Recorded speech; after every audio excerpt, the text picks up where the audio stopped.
चुनाव के बाद फिर गरज रहा है बाबा का बुलडोजर।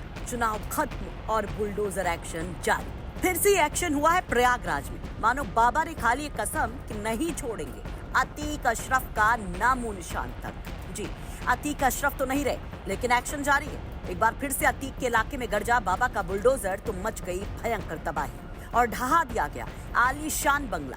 ये बंगला है अतीक के भाई अशरफ की पत्नी का। अशरफ की पत्नी जैनब जो फरार है। आरोप है कि आलीशान आशियाना अवैध तरीके से वक्फ की जमीन पर बनाया गया था।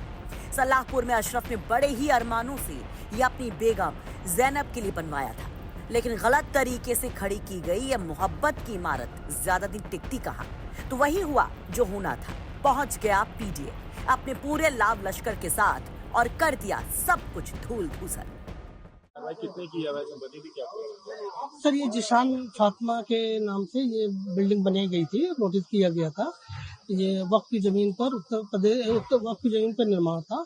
हमने उत्तर प्रदेश नगर नियोजन विकास अधिनियम 1973 की धारा 27 के अंतर्गत इन्हें नोटिस दिया था और नोटिस में इन्होंने अपने वैधानिकता को और ओनरशिप को साबित नहीं कर पाए, तो इसलिए इस पर ध्वस्तीकरण आदेश था। उसी के तहत आज ये मकान ध्वस्त किया जाता है। अच्छा, कुल कितनी ये संपत्ति थी?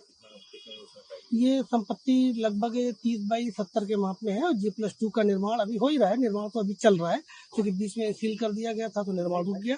तो ये बिल्डिंग अंडर कंस्ट्रक्शन ही है, अभी कंप्लीट नहीं है। कोई स्टेटस मतलब जमीन का कोई स्टेटस था? नहीं, जमीन का स्टेटस उन्होंने ओनरशिप साबित नहीं कर पाए। अगर वो उनको मौका सुनवाई का मौका दिया गया था और ये बताया कि वक्फ की जमीन पे इन्होंने निर्माण किया। तो ये एक्शन तय था। वहीं सुन्नी वक्फ बोर्ड की 350 करोड़ से ज्यादा की प्रॉपर्टी हड़पने के मामले में केयरटेकर महबूद ने पूर्व मुतव्वली मोहम्मद असियम, उनकी पत्नी जीनत, अशरफ की पत्नी जैनब, उनके साले सद्दाम और जैद समेत कई लोगों के खिलाफ पूरा मुफ्ती थाने में केस भी दर्ज किया है। साल 2024 के इलेक्शन के बाद अब फिर से एक बार योगी बाबा का बुलडोजर गरजने लगा है और बुलडोजर कहीं और नहीं, जानी पहचानी जगहों पर चलने लगा है। अब ये बुलडोजर जो चल रहा है हमारे पीछे, आप देखेंगे ये मरहूम अतीक अहमद के छोटे भाई खालिद अजीम उर्फ अशरफ की पत्नी जैनब फातिमा के नाम था। हालांकि जैनब उमेश पाल मर्डर के बाद से फरार हैं।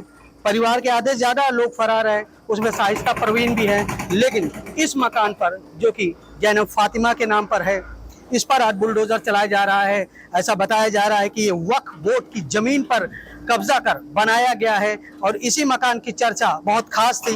ऐसा कहा जाता था कि अतीक अहमद के छोटे भाई अशरफ की पत्नी जैनब फातिमा के लिए ये मकान आलीशान तरीके से बनाया जा रहा था। आप देखेंगे तकरीबन ये 10 बीघा के जमीन के कम एवरेज के हिसाब से मकान बनाया गया था और आप देखेंगे मकान काफी आलीशान बनाया गया था, जिस पर आज बुलडोजर की कार्रवाई चल रही है। और कहा जा रहा है कि ये कार्रवाई वक्फ इस वजह से की जा रही कि वक्फ बोर्ड की जमीन पर कब्जा करने के बाद इस पर यह आलीशान मकान बनाया गया था। हालांकि इसकी अनुमानित कीमत तकरीबन 3 करोड़ बताई जा रही है। और आप देखेंगे ये घर जो अशरफ की पत्नी जैनब के नाम है, उस पर आज बुलडोजर की कार्रवाई हो रही है और तकरीबन 2.5 से 3 करोड़ की अनुमानित कीमत है। और ये प्रयागराज के पूरा मुफ्ती इलाके का में ये बना हुआ मकान है। ऐसा कहा जा रहा है कि वक्फ बोर्ड पर अधिकतर अशरफ की पत्नी या अशरफ या उनके साले के नाम जमीन है और उन्होंने कब्जा किया था।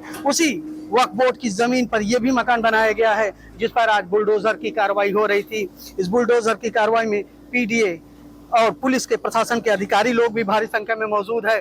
और यही नहीं, वक्फ बोर्ड की जमीन और कई जगहों पर है, जिस पर पीडीए और जिला प्रशासन की पैनी निगाह है और उस पर कार्रवाई जल्द कर सकती है। फिलहाल ये 2.5 से 3 करोड़ कीमत है जो जैनब फातिमा के नाम है। और जैनब फातिमा वो है जो अतीक अहमद के छोटे भाई खालिद अजीम उर्फ अशरफ की पत्नी है, जो उमेश पाल मर्डर केस के बाद से फरार है। और उनके जो जैनब फातिमा, उनके भाई पर भी आरोप था कि इस वक्फ बोर्ड की जमीन पर उनके भाई ने कब्जा किया था और अशरफ की पत्नी का ये आलीशान मकान बनाया गया था, जिस पर आज पीडीए का बुलडोजर चल रहा है। पीडीए ने पहले इसको वक्फ बोर्ड की जमीन को अवैध घोषित किया, जो भी कब्जे से उनसे छुड़ाया। अब उसी पीडीए जो जमीन पीडीए जिस पर कार्रवाई करे वक्फ बोर्ड की जमीन और इसी पर कार्रवाई चल रही है। अब देखेंगे पीडीए का बुलडोजर इसी मकान पे चल रहा है। थोड़ी ही देर में ये पूरा मकान जो आलीशान मकान है जमीन जोड़ हो जाएगा और उसके बाद इस जमीन को पूरा समतल में तब्दील कर दिया जाएगा। ऐसा कहा जा रहा है कि ये वक्फ बोर्ड की कब्जा कर जमीन पर मकान बनाया गया था, जिस पर अब पीडीए का बुलडोजर चल रहा है। ये वक्फ बोर्ड की जमीन है और जिस पर पूरी कार्रवाई पीडीए और पुलिस प्रशासन मिलकर कर रहे हैं। आनंद राज, यूपी तक, प्रयागराज।